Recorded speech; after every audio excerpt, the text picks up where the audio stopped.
will move on to our next talk, which is on pasture renovation. And this talk is going to be given by Jeff Semler, who is one of our agricultural extension agents here for the University of Maryland. Jeff is located in Washington County, and his expertise is in animal production and forage production. We're going to talk about pasture renovation, and the first question you have to ask yourself is why? So what is there a need for renovation, or why are we going to renovate? Dr. Deutsch touched on the love-hate relationship we have with tall fescue, especially Kentucky 31 fescue. And so one of the reasons you might renovate is because you want to get rid of the tall fescue. And he gave you a great example of the way that I would do the same as a way to eliminate tall fescue in soils that will allow you to do that. I'm in Western Maryland, sometimes called the Great Valley here, that goes from Harrisburg, Pennsylvania to Harrisonburg, Virginia, and south. We have a lot of karst topography or limestone, so total renovation makes some of our pastures, the rocks make it not possible, but certainly in other areas we can do those types of total renovations. Second reason you might want to renovate is you're getting a lot of weed pressure because maybe the pasture's been overgrazed, or maybe you've had an extended drought period, and so our grass, I don't want to just say grass, but our positive or our desired plant species have decreased and our weed species have increased. Another reason we might want to renovate is we might want to, again, we have a very thin stand for another reason, or again, a combination of a thin stand and weeds, or lastly, we just want to beef up our pasture that we think is in need of some additional forage.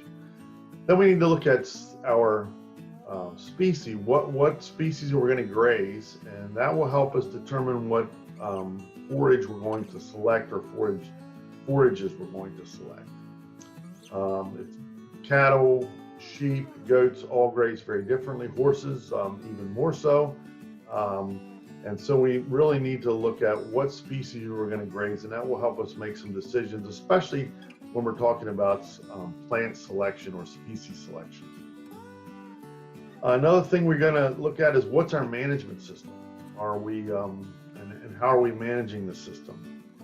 Are we going to hay it in addition to graze it? And then our grazer's temperament. And I'll talk about all these things in a little depth as we go through it. So species, obviously, if we're grazing beef cattle versus dairy cattle, or sheep versus goats, we're going to really need to look at our system and what we're going to be doing. Because certainly some of the forage species we would select for beef cattle may not be appropriate for dairy cattle. Again, I don't want to beat up on, or don't want to be one of those folks that beats up on Kentucky 31 fescue. I happen to think it has its place. I happen to have it on my farm, and so I live with it. But there's lots of reasons why a dairy cow wouldn't be one that we want to graze K31 with. And again, we're going to look at forbs and other species here a little bit later, and so they will play into the maybe goat or sheep pasture systems. So what's our management system? Continuous grazing, rotational grazing, intensive rotational grazing, mob grazing. Are we going to do any stockpiling? In the previous talk, we were, especially the last question about changing the system or the plant diversity by grazing management. Everyone knows the continuous grazing system. It's always your neighbor, it's never you. And you open the gate, you turn the cows out in the spring, and you collect the survivors in the fall. That system, at least here in Washington County, will give you a pasture that is heavily white Dutch clover and Kentucky bluegrass, because those two species tend to put up with that management style. The other thing you'll see is the patches of large bunches of Kentucky 31 fescue. The animals tend to eat around it, and so it persists in those clumps and everything else, as you see. So if you're going to use a continuous grazing system and you want to certainly look at that system, we're going to certainly recommend different species than we will for a rotational grazing system, whether it be intensive or whether it be just a less intensive system. The one picture you see there of the red Angus heifers laying down, that's a system that I happen to know the place. The guy moves the cattle every 5 days. So again, that's not quite as intensive as the system you see at the bottom, where we have a tumble wheel and we're moving that, we're strip grazing and moving quite a bit more frequently. Are we going to hay? I was going to mention, I used this picture in specifically because I wanted to mention, as well as Chris did, about what I call mower blight. And that's the fact that with a disc vine mower today, we get way too short. In my humble opinion, we would never graze. I shouldn't say that. A lot of managers would not graze that short, yet they turn around and they mow that short. So I think that's another question. If we're going to hay it, we're going to probably choose a species that we want based on haying, and then the grazing is just going to be a bonus at the end of the haying season. Plant species. Do we want our pasture field to look like a golf course, or are we going to be able to put up with some other species? I don't recommend that we let our burdock and thistle grow that high, but can we live with a little bit of weeds or other, again, some grazers would call burdock a forb rather than a weed, because animals will eat it. There's some indication it's a liver cleanser. A lot of organic farmers, while they clip it, they wouldn't let it get this tall. They are not quite as negative about it. And so that's where I get into grazer's temperament. Can you stand forbs? Is peer pressure something you deal with? Are you one of those guys that if the neighbor says, hey, I noticed your pasture looks a little ratty, if that bothers you, then you're probably going to pick some plant species that are not going to be what other people can consider weeds. So next steps, are we going to overseed? Are we going to interseed? Are we going to completely renovate? You can see in the one picture, the beef cattle are grazing a predominantly cool season pasture where someone drilled in a warm season annual. I've had farmers here locally do this with varying rates of success, shall we say. Some of those summer annuals not compete very well depending on what species is in what cool season grass species is in there. Again, we've talked about some of the more aggressive cool season species, and they may or may not work well with warm season grasses as far as competition goes. But if you graze the cool season grass real tight, and then we come back in with a warm season annual, sometimes that works. I also have folks that do a little bit of an opposite thing. They'll come in the fall on a tightly grazed sward, and they'll put in cereal rye, again, to kind of boost the amount of forage that's there in the winter or early spring. Again, there's various levels of success with any of these programs. Then you look at the border esters there on the left side, and there's a situation where we came in and we frost seeded clover, and we have a lot of clover in that grass sward. The other thing you can do is, certainly depending on your rest and your rotations, is you can come in the fall and you could drill in some clover as opposed to frost seeding in September. Some of my dairy farmers here in Washington County prefer to come in fall and drill in their clovers. They feel like they get a better establishment, and so they want to go that direction. But those things will be up to the individual producer. So what kind of renovation are we going to do?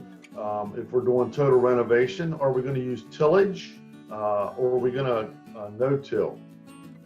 You can see on the screen there we have in the lower corner, we've completely tilled the field. We've done a good job of preparing a seed bed, and now we're using a brilliant seeder there to establish our grass.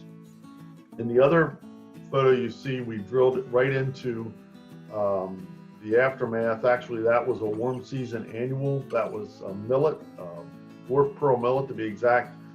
And I burned that down, and we came in there. Actually, we grazed it, then we burned it down, and then we came in and no-tilled right into the aftermath. That's another, certainly another way to establish pasture with no-till. Why do we make these decisions? Some people are adverse to using a herbicide, so they would rather till. Some folks, because of maybe grazing when it was too wet or haying or whatever, want to kind of level out or smooth out, if you will, those fields. So they'll come in and use tillage for that reason. Again, we can make a nice seed bed if we prepare the soil well. Reasons not to till is certainly slope. Here in Washington County anyway, we have rolling hills. I think it's probably similar to other parts of the mid-Atlantic where we have those rolling hills, and we want to make sure we keep the soil on the hillside, so we'll come in and we'll do some no-till as opposed to complete tillage. Then we want to look at plant species. What species are we going to use? Are we going to do grass only? Are we going to use legumes? Are we going to use forbs? Again, this is going to depend on, you need to go back and remember what species are we grazing? Are we going to hay? You know, what kind of hay are we looking for? So on and so forth will determine some of the answers to these questions. We can also look at different grasses as well. So plant species of cool season perennial grasses typically here in our country. Orchard grass is probably one of the mainstays. Tall fescue is certainly a mainstay, whether it be K31 or a novel endophyte or some of the others. Brome grass, Timothy has kind of, I guess, lost favor, if you will, for a number of reasons, light and some other things. It's not as vigorous, it's not as long standing. Perennial ryegrass works in some areas and doesn't work in others. Certainly, perennial ryegrass needs moisture, cooler weather. You get to altitude, and probably in some of the areas of West Virginia or maybe even Eastern Kentucky, Southwestern Virginia, maybe perennial ryegrass will work there. But here in our area and east, the summers tend to take perennial ryegrass out. It's just the root zone gets too warm and the ryegrass just doesn't persist. Now, that's not to say you won't walk out in your pasture and find 3 or 4 perennial ryegrass plants every now and then, but you won't get a nice sward of perennial ryegrass. Kentucky bluegrass I already talked about. It's one that certainly is selected for those that are going to be tight grazers. Anyone that calls in and has a horse pasture question for me, I always recommend they put a couple pounds of Kentucky bluegrass in their mix, because horse owners tend to be notorious for allowing their horses to overgraze, and the Kentucky bluegrass will persist better under those situations. Fesculoleum is a shorter-lived grass, but a grass that certainly has some advantages if you're going to look at thickening a stand, or maybe even you're transitioning some ground and you're not interested in a in a seeding that's going to last for a number of years. Reed canary grass, again, is one of those grasses we select for those wet soils. Certainly something to consider if you're grazing some land that's maybe in a floodplain or a place that has an intermittent spring or wet spring or something like that. We would consider reed canary grass. Then meadow fescues come into play here recently. It's not the same as tall fescue. It does tend a little more like ryegrass. You can take it out with really hot summers. Once it's established, it tends to be okay as far as withstanding the heat, but again, it really depends on when it gets established. And again, if you have a number of hot, dry situations, it could take the meadow fescue out. We'll talk about warm season perennials. The warm season annuals certainly work in either an annual system or a rotational or a renovation system, but warm season perennials are another grass that we've looked at over time to introduce back. Switchgrass, big and little blue stem, Indian grass. They were grasses that were here when guys like John Smith and Charles Calvert, if you're from Maryland, came here in this valley. This valley was more of a savanna type. I know everyone thinks that when the first Englishmen set foot on the United States, it was trees from sea to shining sea, but that's far from the truth. This valley was rife with warm season grasses, and certainly they have their place. I know there's been a lot of work done in Virginia with warm season grasses. Our biggest complaint for farmers in my region that attempt to establish them is the prolonged period of establishment.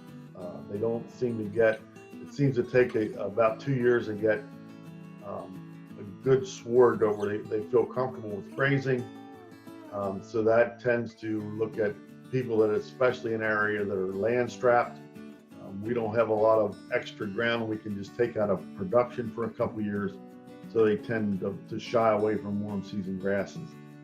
Again, I think it goes back to the grazer's temperament. Again, if you're willing to kind of know that warm season grass perennials are going to be a challenge, you're willing to work with them, I think they've got a place in the grazing system, especially in beef cattle systems. So then when we look at other plant species, certainly grasses and legume mixtures, alfalfa, clovers, bird's fruit, trefoil.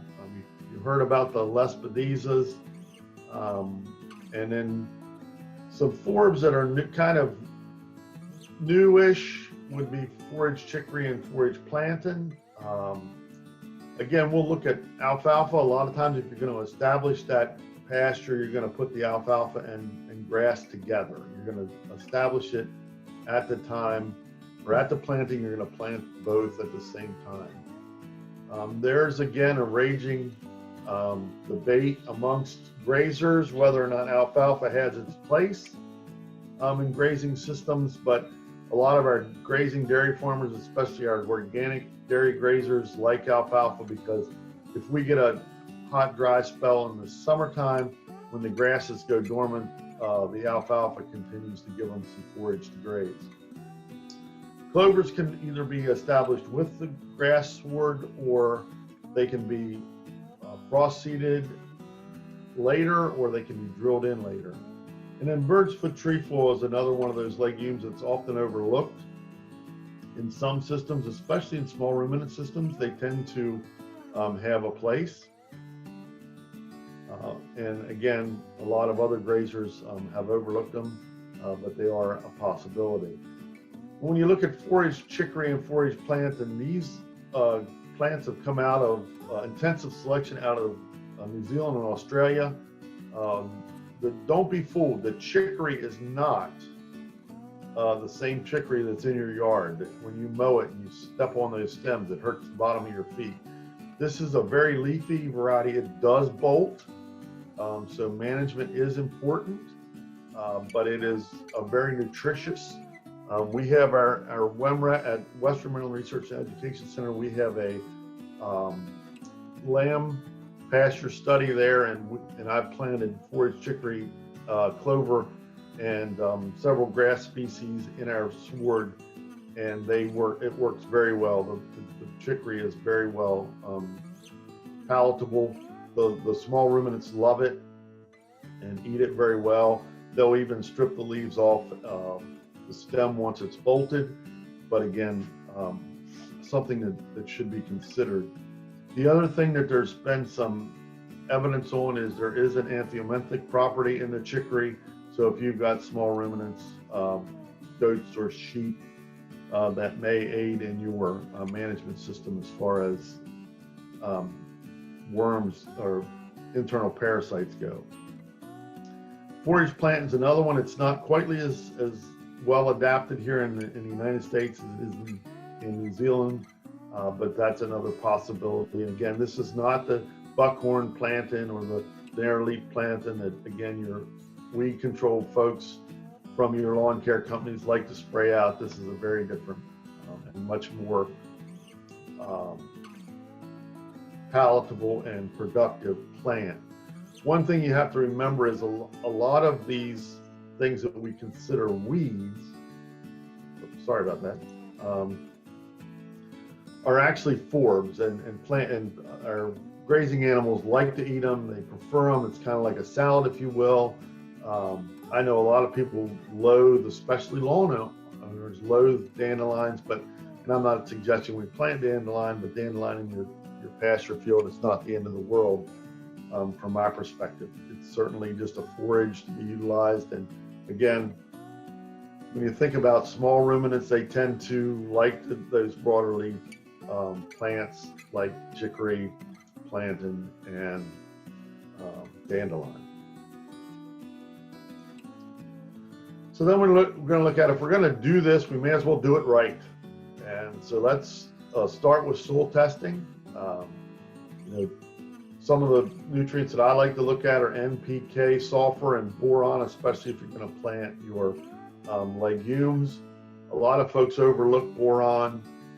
Alfalfa growers and dairy farmers, guys that are big into making alfalfa haylage or hay, certainly understand the importance of boron. But a lot of our guys that are grazers, you can basically walk through your field, and if you've got a red clover plant, look at the leaf, and if you've got a purplish cast of that leaf near that white chevron that goes across the leaf, you may be deficient in boron. That's one of the indications in a system.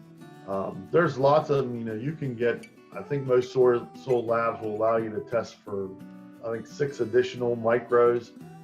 That's completely up to you, and either work with your nutrient management advisor if you're in Maryland, or work with your extension agent, no matter where you are, or your crop consultant, and look at what kind of elements you might want to look at in the area of micros. The other thing is pH. We've talked about pH a little bit, or Chris talked about pH a bit, and again, we'd like our pHs to be above 6, certainly, and 6.5 would be, at least in my area here with our soil types, would be ideal. Again, if you're going to plant more alfalfa, we like to see our alfalfas maybe at 6.8, but again, we're not going to obsess about some of those things. We're just going to try to get our pHs in the right range. Might be a reason, if you've got a pH problem, it might be a reason that you want to renovate, get some lime on. Again, you might want to go through a couple annual cycles to get that pH up a little bit, and then we're going to maybe plant our permanent pasture. Weed control is another thing to consider. Do I have a big weed issue? Do I need to spray before I renovate? Meaning, even if I'm going to till, do I need to spray? You can see our lamb pasture there. That was before I renovated and planted the amount of the mixture that I talked about. And you can see there's there's quite a bit of, some people call that burr cucumber, some people call it cockleburr, but that's the plant you see there. We certainly want to get rid of that. And I sprayed, of course, as I told you, we no-tilled that, so we sprayed that down. We have a bit of issue with Perilla mint here in Maryland.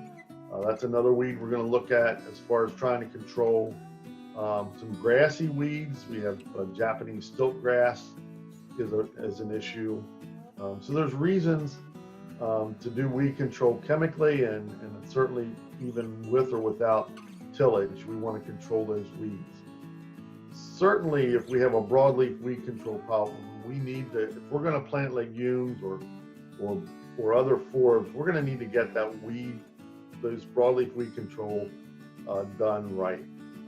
Because once we plant the legumes and the forbs, we need to come back and take a look at those broadleaf weed problems. We're going to be impacting our legumes and our forbs. And impacting means, read here, we're going to kill it, or at least a portion of it. So we need to be careful with our weed control. We need to do the job right up front. That's always going to be the case. The more we can do right the first time, the less we have to worry about trying to come in and do corrective measures later. So again, as I said, are we going to burn it down, and are we going to go in there and burn it down and then no-till into it, or are we going to burn it down and till it, or are we just going to till it? Again, I know most people have really bought into no-till, and I certainly understand that and agree with that. There are times and reasons to till. We talked about that a little bit with if we've been using it for a hay field for a number of years and we've gotten compaction problems, or if we have wet areas, or we had a wet year here in Washington County 2 years ago. 2018 was extremely wet. I actually had a pasture that I got on in April of 2018 and didn't get on it again until April of 2019, just because of the water coming onto the field from across the road. So again, if we've hugged it up a lot, if we've done a lot of damage with hoof action or whatever, there may be another reason to till. It's, again, most people probably don't even have a moldboard plow anymore, but there's other ways of doing it if you don't have a moldboard plow. There's certainly, you see the disc in the picture as well. There's chisel plows. There's lots of ways to turn the soil, but something to consider, not to shy away from, but also something we want to remember that we need to do this in where slopes and erosion are not an issue. Another thing to consider when we're doing this is timing. And in our part of the world anyway, in Washington County and in the mid-Atlantic, the best time to renovate or to seed a permanent pasture is going to be in the fall. Again, there's not going to be as much weed competition. You're going to have some good weather, hopefully in the fall with moisture. And again, most of these are going to be cool season. I'm definitely talking about establishing cool season forages. So they're going to go into the fall in kind of optimal conditions for their growth. And certainly that's the time we want to do it. Again, if you're planting spring, we don't plant Bermuda grass this far north, but if you're going to plant a warm season, a perennial Bermuda grass or Indian grass, big and little blue stem, you want to do that after the soil warms up. So that's a seeding that's going to be done in May or maybe even early June, depending on where you are in your climate zone. So things to think about is timing. And so when I said start with the end in mind, start with that. That will play into that. So if we're planning cool seasons, part of our planning system is going to be, we're going to need to remember we're going to plant in the fall. If we're planning warm seasons, then we know we're going to do that in the spring. And all that fits into our management system. We're going to try to graze those pastures as tight as we can prior to our either application of herbicide or our tillage. We're going to want to really try to utilize as much of the animal pressure as we can. It just aids in our less need for diesel fuel and other things like that. So again, we're just going to try to do this in a management system that'll work well for us. Liming and fertilizing, again, I talked about the sampling. Then we're going to certainly we're going to go in and we're going to apply our fertilizer and our lime. Now, obviously, this is a picture of a guy that's fertilizing established turf or a sward of pasture. But again, you can do this prior to tillage. You can do it after tillage. You can do it prior to planting or right after no-till planting. Again, you want to space your lime and your fertilizer applications out. You don't want to do them at the same time, because the reaction of lime and some of the fertilizer and nutrients can be antagonistic. Typically, I would say that if you're going to start renovating, I would apply my lime at least the fall before I'm going to, or the fall, late fall, early winter, but prior to the year I'm going to renovate. This will give your lime time to work, get into the soil a little bit, and then it'll also not be a problem with timing of trying to get fertilizer on your pasture fields. Again, we need to think about maintaining. You know, if we're going to renovate, then we're going to look at how are we going to maintain these pastures. We're certainly going to need to think about that in our management systems. You know, are we mowing too short? Are we grazing too short? Are we resting? Again, the key to pasture management is what I call the 3 R's: rest, rest, and rest. It's a very important part of the physiological life cycle of the plant. Typically, if you think about, I use this example with horse owners mainly, but we tend to forget in our management systems that the plant is doing as much work below the ground as it is above the ground. And when we affect the growth above the ground, that's the solar panels. That's the collectors that we're going to put to work below the soil. So we need to remember that. And so my example for my continuous grazers and my horse owners is, think about your front lawn. And if you went out today and you mowed your lawn, and then tomorrow you went out and you lowered the mower deck and mowed again, and then the next day you went out and you lowered the mower deck and you mowed again, and you know, continuously doing that allows your stand to get really weak. Doesn't allow it, it causes it to get really weak. And the same thing would happen to your lawn as happens to our pasture field. And when that happens, it allows our other species, our non-wanted species, our undesirable species, our weeds, if you will, to come in. And some of those weeds can be very detrimental, because weeds are just plants of opportunity. So if we have open space, we get the weed pressure, such as you know, perilla mint. Up in our country, you'll see Jimson weed. You'll see a lot of the other weeds. I will say it's dangerous to say this, working for the University of Maryland and living in the state of Maryland, but just like Chris said, I do not consider Johnson grass a weed. It's in my pasture fields. It exactly happens what Chris said. When I turn the heifers into those pastures, they immediately go to the Johnson grass, and they eat it down, almost down to the ground, before they choose to eat any other species in that paddock. Now, because I live in Maryland, I don't plant Johnson grass, nor do I quote unquote cultivate it, but I don't spray it out in my pasture fields, because we're only required to control it. We're not required to eradicate it. So I can control it with grazing, and I think we do a pretty good job of that on our farms to do that. And so I would, again, I'm not promoting, at least in the state of Maryland, I'm not promoting you plant Johnson grass, but I am telling you to be cautious and manage it as opposed to getting rid of it. In deference to our previous speaker, and I will agree that they have a great Forage website. I go to it often. I use a lot of their information and share it with my clientele. But here's a YouTube of our previous speaker talking about making a plan for pasture renovation. And I can't, if you don't get anything out of my talk today, I hope the take-home message to you is we need to make a plan. Some of you maybe like myself, and I like movies similar to The Hunt for Red October.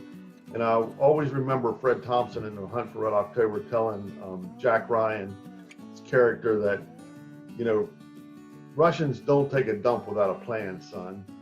And I think that's where we really sometimes tend to have gaps in our systems, is we don't do a good enough job of planning, and thus we sometimes end up failing. And again, all these things are predicated on things like weather.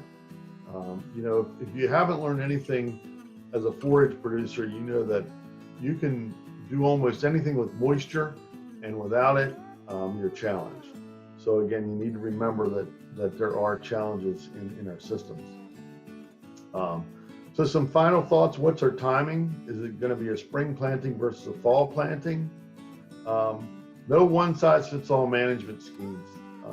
If agriculture, if beef cattle production, if forage production, if hay production, if there were cookbooks for this stuff, everybody would do it. And it would be so easy. I like to quote a friend of mine who's been a dairy farmer all his life. He says, I don't have 30 years experience, I have 1 year experience 30 times. Every year is different. Every year presents a different set of challenges, and you have to understand that in your management schemes. And I think you also, again, I can't reiterate enough that you need to plan for success.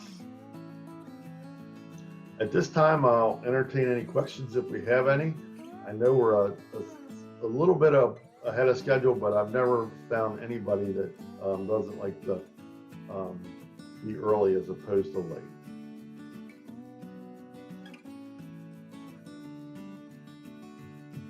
All right, thank you, Jeff, for that presentation.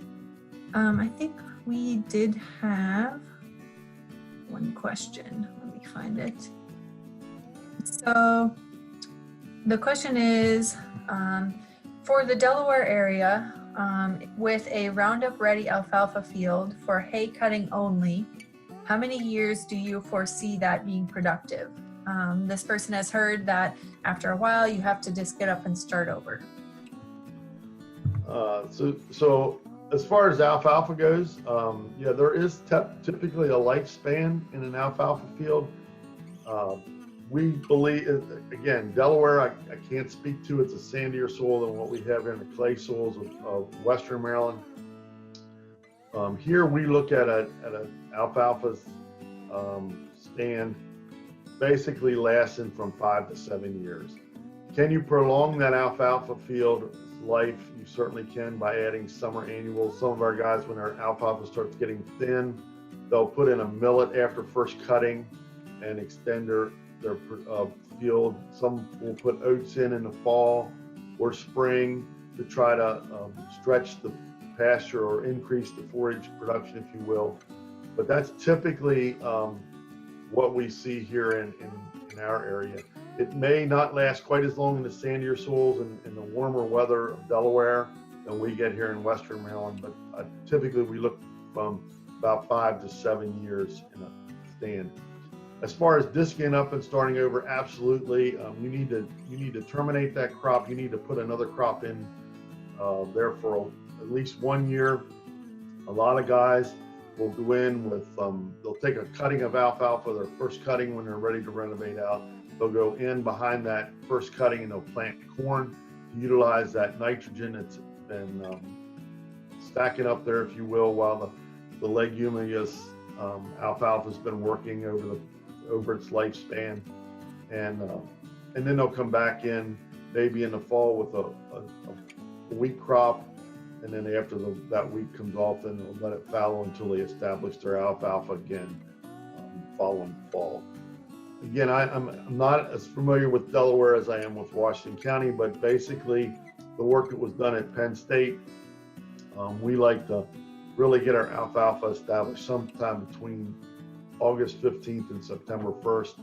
And I think Marvin Hall at Penn State said every week we go past September 1st, we impact both the yield and the longevity of the stand.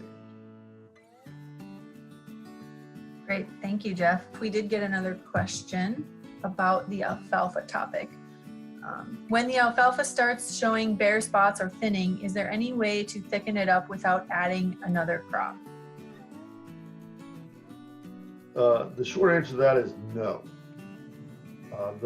The issue is that the alfalfa roots give off a toxin to prevent other alfalfa newly seeded alfalfa from taking hold. Now, I'll tell you this right now, that being an extension as long as I have been, some people will try it and they'll get some level of success and they'll always tell you about it. The 99 other people that tried it and failed will never tell you about it. But research has shown that interseeding alfalfa into alfalfa is not a winning proposition, especially with the cost of seed. Thank you, Jeff. Yeah, someone had a suggestion about no-tilling something like an orchard grass into alfalfa. I would agree that that's a good way to kind of prolong the life of a stand if it's, you know, moderately thin, but you'd like to keep it around for a few more years. Turning that into like a grass legume mixture can be a feasible option for kind of lengthening the life of that stand.